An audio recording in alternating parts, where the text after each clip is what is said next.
बंधु मैंने चलित वर्ष 30 एप्रिल बुधवार दिन पड़ाकू जाउछि पवित्र अक्षय तृतीया। एही अक्षय तृतीयार आम हिंदू धर्म रे अनेक महत्व एवं विशेषता रही। मात्र मना जाए जे अक्षय तृतीया दिन आपण जेकोसी भी कार्य करती तार फल अक्षय होइथाए, अर्थात ताहा केबे भी आपनक पई निष्फल होई न थाए। सेथिपई एही अक्षय तृतीया दिन अनेक जिनिस किनिबार मध्य नियम रही। विशेष करी एही दिन सुना चांदी किनिबाकू बहुत शुभ बोली माना जाइथाए। मना जाए एही दिन सुना चांदी किनिबा द्वारा गृहरे धन धान्यर अभिवृद्धि होइथाए।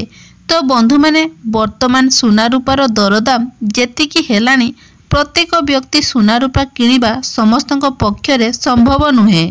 तेणु आपण जदि अक्षय तृतीया रे सुना रूपा किनि पारु नाहांती तेबे सुना रूपा बदल रे आपण एपरि किछि सस्ता जिनिस मध्य एही दिन किनि पारिबे, जहा आपनकु सुना रूपा किनिबार फल प्रदान करिवो।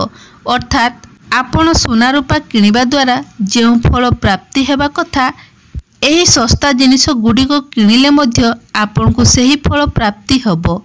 आपनको घरे धन धान्यर वृद्धि हबो, घरे माँ लक्ष्मी स्थायी निवास हबो।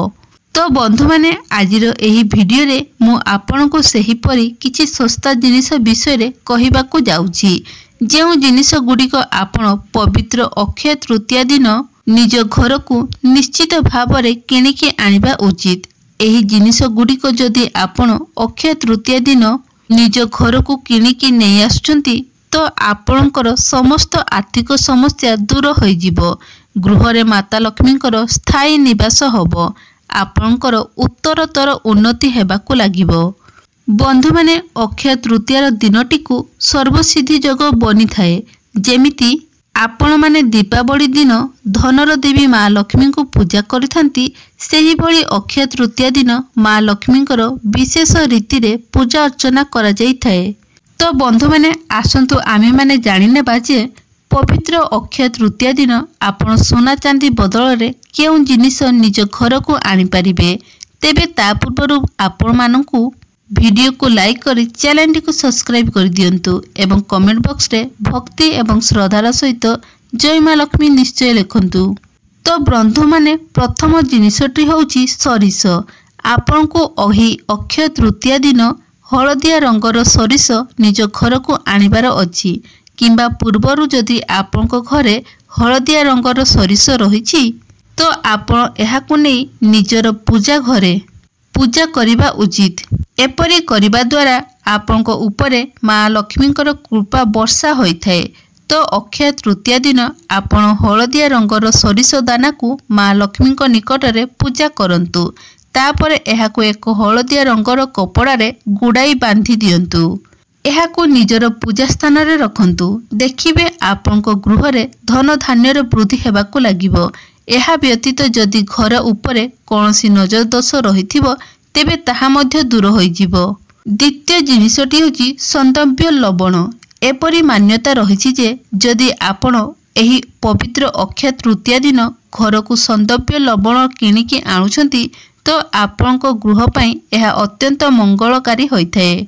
तेबे आपनको एही कथार ध्यान रखिबार अछि जे अक्षय तृतीया दिन आपण जेमिति एही लवणर सेवन न करंती।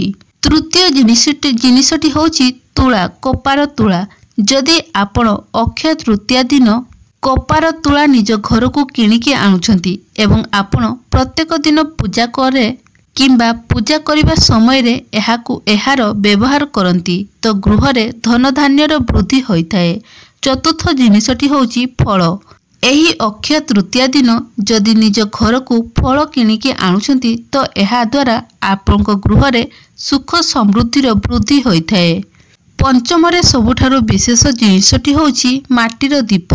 माटीर दीप को सुना सहित समान बोली मना जाइथाए। तो अक्षय तृतीया दिन जदि आपण निज घर को माटीर दीप किनिके आनुछंती एवं तापरे प्रतिदिन ताकू आपण ईश्वरंक सामने प्रचलन करुछंती तो एहा द्वारा आपनक जीवन को विभिन्न दिगरु धन आसीबा आरंभ होई जाइथाए। आपनकु रोजगार करिवार अनेक स्रोत मध्य मिल जाइथाए। एसबु होउची बहुत सहज एवं सस्ता जिनिस जहाकु जेकोसी व्यक्ति अक्षय तृतीया दिन किनि पारिबो। एहा व्यतीत आउ गोटे मूल्य जिनिस मध्य रहिछि जहा आपण अक्षय तृतीया दिन किनि पारिबे। तो जेमिति कि शंख चक्र गमती चक्र कौड़ी सुना किंबा चांदीर मुद्रा सुना किंबा रूपा अलंकार एसबु जिनिस मध्य आपण एही दिन रे किनि पारिबे। तेबे बंधु माने एहा थिला सेही सबु सस्ता जिनिस जो जिनिस गुड़िक आपण अक्षय तृतीया दिन घर को किणी आनी पारिबे एवं एसबु जिनिस को एही दिन घर को किणिकी आनिबा द्वारा आपनको घर रो उन्नति हबो। एबे आसंतु जानि नेबा आमर जो 12 गोटी राशि रहिछि आपनको राशि अनुसार आपण एही दिन केउ जिनिस निज घर को आनिबा उचित। आपनको राशि अनुसार अक्षय तृतीया दिन आपण केउ जिनिस आनिबा द्वारा एहा आपनको अधिक शुभ फल प्रदान करिवो। तो बंधु माने जदि आपणकर मेष राशि अटे तो अक्षय तृतीया दिन आपण निज घर को मुग डाली मसूर डाली किणिकी घर को आणंतु। एहा द्वारा आपणकर कुंडली रे सूर्य मजबूत हेबे एवं आपनको प्रत्येक क्षेत्र रे सफलता मिलिबो। द्वितीय राशिटी होची वृष राशि जहांकर इष्ट देव स्वयं माँ लक्ष्मी अटंती। तो आपण एही दिन चाउल किणिकी आणंतु। जदि अक्षय तृतीया दिन आपण घर को चाउल किणिकी आणंती तो आपनको माँ लक्ष्मीकर अपार कृपा प्राप्ति हबो एवं पूरा वर्ष आपनको विभिन्न दिगरु धन प्राप्ति हबो। तृतीय रे होउची मिथुन राशि जहांकर इष्ट देव होउचंती बुध ग्रह। तो आपण एही दिन सबुज रंगर मुग किणिकी निज घर को आणंतु। एमिति रे आपण चाहिले धनिया मध्य किनि पारिबे एवं आपण चाहिले वस्त्र मध्य एही दिन किनि पारिबे कारण अक्षय तृतीया दिनटी को बहुत ही शुभ माना जाई थाए। सेथिपई आपणकर जदि मिथुन राशि अटे तो एही दिन आपण सबुज रंगर मुग किंबा धनिया किंबा नुआ वस्त्र निश्चित भाबरे किणंतु। तेबे आपण मुग किंबा धनिया आणुचंती तो एहाकू अक्षय तृतीया दिन खाइबे नाही। एहाकू आपण प्रथमे माँ लक्ष्मी को निकट रे पूजा करंतु तापर दिन एहाकू खाई परिबे। चतुर्थ रे होउची कर्कट राशि आपणकर राशिर अधिपति होउचंती चंद्रमा। तो एही अक्षय तृतीया दिन आपण क्षीर निज घर को किणिकी आणंतु किंबा धला रंगर कोनोसी मिठा आपण घर को किणिकी आनी परिबे। आपण एही दिन चाउल मध्य किणी पारिबे।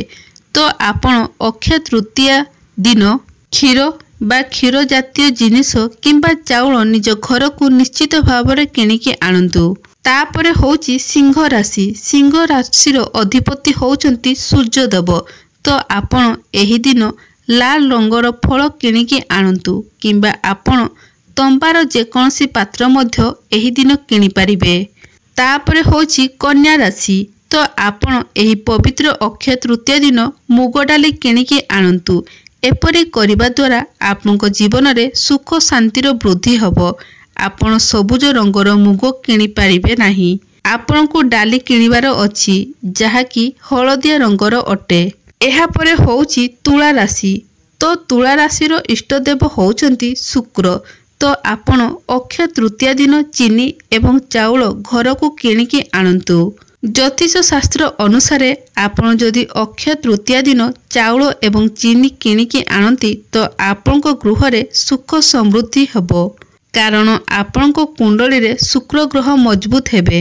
एहा परे होउची बिच्छा राशि। तो आपण एही पवित्र अक्षय तृतीया दिन गुड़ एवं पानी किणिकी आनी पारिबे। आमर जो पानी बोतल आसुची ताकू आपण किणिकी आनी पारिबे एवं गुड़ मध्य आपण निहाती आनिबा उचित। जो गुड़ आनिबे आपण ताकू प्रथमे माँ लक्ष्मी को निकट रे भोग करिवे तापरे एहाकू आपण प्रसाद भाव रे ग्रहण करिवे। धनु राशि। धनु राशिर अधिपति होउचंती देवगुरु बृहस्पति। तो आपण एही पवित्र दिन रे हळदिया रंगर वस्त्र किंबा पाचिला कदली किणिकी आणंतु। जदि आपण अक्षय तृतीया दिन हळदिया रंगर वस्त्र किंबा पाचिला कदली आपनको घर को किणिकी आणुछंती तो वर्ष सारा ଆପଣଙ୍କ ଗୃହରେ ସୁଖ ଶାନ୍ତି ଏବଂ ଧନଧାନ୍ୟର ବୃଦ୍ଧି ହେବ। ଜୀବନରେ ଆପଣଙ୍କର ଯେକୌଣସି କଷ୍ଟ ଲାଗି ରହିଛି ସେସବୁ ଆପଣଙ୍କ ପାଖରୁ ଦୂର ହୋଇଯିବ।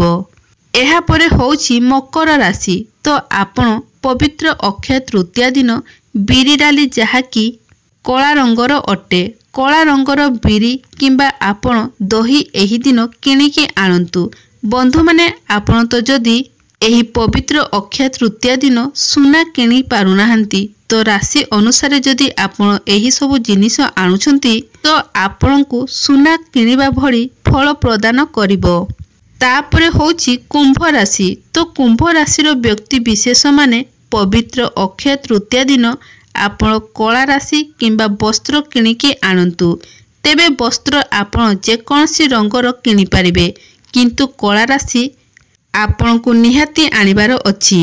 ଏହାପରେ ହେଉଛି ମୀନ ରାଶି। ତ ମୀନ ରାଶିର ବ୍ୟକ୍ତି ବିଶେଷମାନେ ଅକ୍ଷୟ ତୃତୀୟା ଦିନ ହଳଦୀ ଏବଂ ଚଣା ଡାଲି କିଣିକି ଆଣନ୍ତୁ, କାରଣ ଆପଣଙ୍କର ରାଶିର ଅଧିପତି ହେଉଛନ୍ତି ଦେବଗୁରୁ ବୃହସ୍ପତି। ତ ଆପଣ ଏହି ପବିତ୍ର ଅକ୍ଷୟ ତୃତୀୟା ଦିନ ଏହି ଜିନିଷ କିଣିକି ଆଣୁଛନ୍ତି, ତ ଆପଣଙ୍କ ଜୀବନରେ ଚାଲିଥିବା ସମସ୍ତ ସମସ୍ୟା ଗୁଡ଼ିକ ଦୂର ହୋଇଯିବ ଏବଂ ଆପଣଙ୍କୁ ଅଧିକ ମାତ୍ରାରେ ଶୁଭ ଫଳ ପ୍ରାପ୍ତି ହେବ।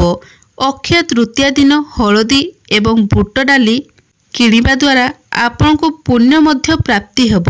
ତ ବନ୍ଧୁମାନେ, ଆଜିର ଏହି ଭିଡ଼ିଓରେ ଆପଣମାନେ ଜାଣିଲେ ଯେ ଏହି ପବିତ୍ର ଅକ୍ଷୟ ତୃତୀୟା ଦିନ ଆପଣ କେଉଁ ଜିନିଷ କିଣିପାରିବେ ଏବଂ ଆପଣଙ୍କ ରାଶି ଅନୁସାରେ ଆପଣ କେଉଁ ଜିନିଷ କିଣିବା ଦ୍ୱାରା ଅକ୍ଷୟ ତୃତୀୟାର 100 ଗୁଣ ଅଧିକ ଶୁଭ ଫଳ ଆପଣଙ୍କୁ ପ୍ରାପ୍ତି ହୋଇପାରିବ। ତେବେ ବନ୍ଧୁମାନେ, ଏହି ଭିଡ଼ିଓଟି ଯଦି ଆପଣମାନଙ୍କୁ ଭଲ ଲାଗିଥାଏ ତେବେ ଭିଡ଼ିଓକୁ ଲାଇକ୍ କରି ଚ୍ୟାନେଲଟିକୁ ସବସ୍କ୍ରାଇବ୍ କରିଦେବେ ଏବଂ କମେଣ୍ଟ ବକ୍ସରେ ଭକ୍ତି ଏବଂ ଶ୍ରଦ୍ଧାର ସହିତ ଜୟ ଶ୍ରୀ ବିଷ୍ଣୁ, ଜୟ ମା ଲକ୍ଷ୍ମୀ